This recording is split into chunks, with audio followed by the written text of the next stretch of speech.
Baha.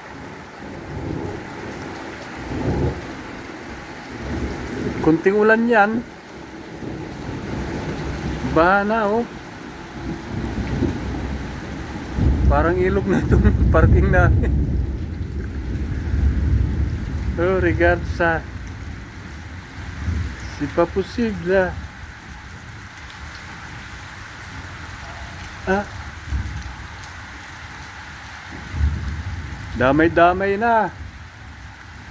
Dala ng inting sa Pilipinas. Hanggang dito na damay. Jokes. Malayo na masyado to. Ibang intingan nandito. Nananalasa. Nananalasa ng halos isang oras lang. Tuloy-tuloy na oras ng pag-ulan. Ah.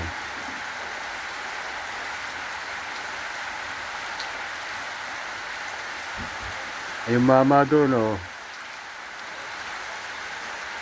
Hanggang break ng tubig doon, oh. Grabe. Oh.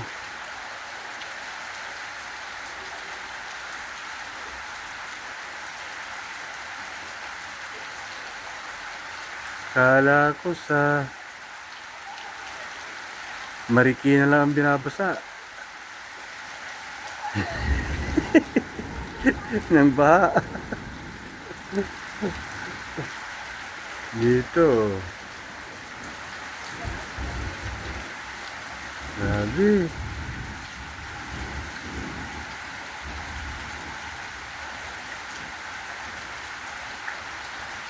Ganda rin, no? Halos hanggang singit na ang baha.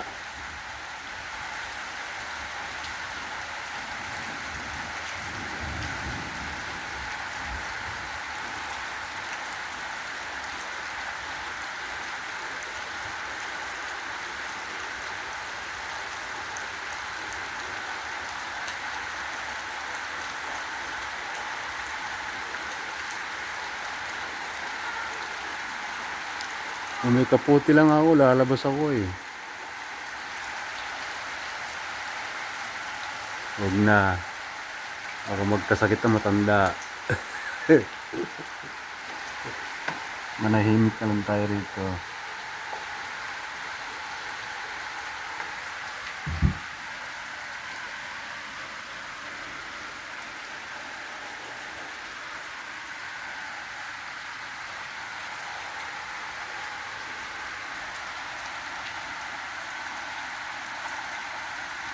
Dilim ng langit.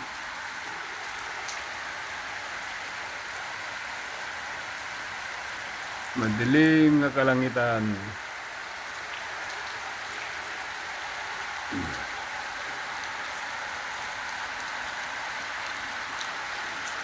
Pambihira naman si Inting, oh. Pagkaalis sa Pilipinas. Umabot pa yata rito sa Europe. Lupit, ah.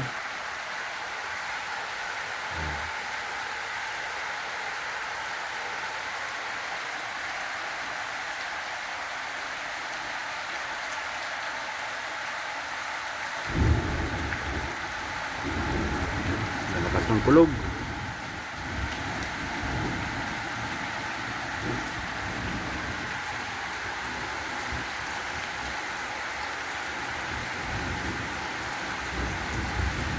Paano kaya mga kapatid na sasamba mamaya kung ganyan na madaanan nila?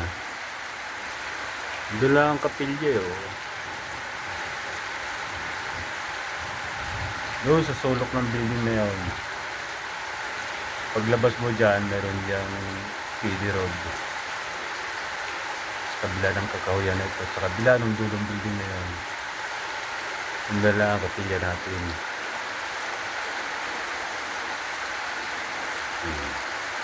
Mahaba yung building na yan eh. May isang dya ako nung nakatira dyan eh. Ka Jason.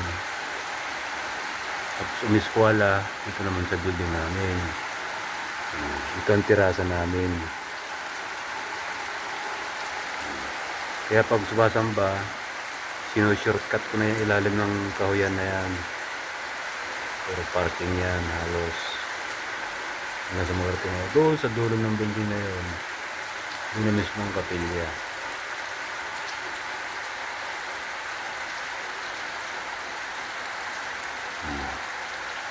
Tapos, ito mga kapitbahay ko.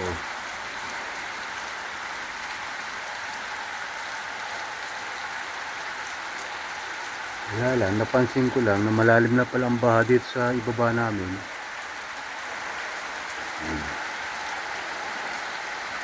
Yung pintuan namin, oh, sa baba.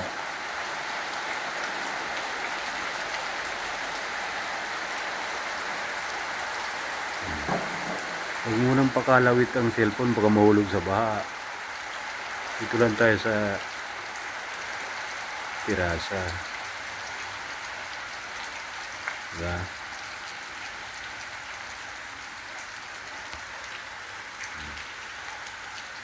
Si Mr. Clean is live. Bye bye. See you next video.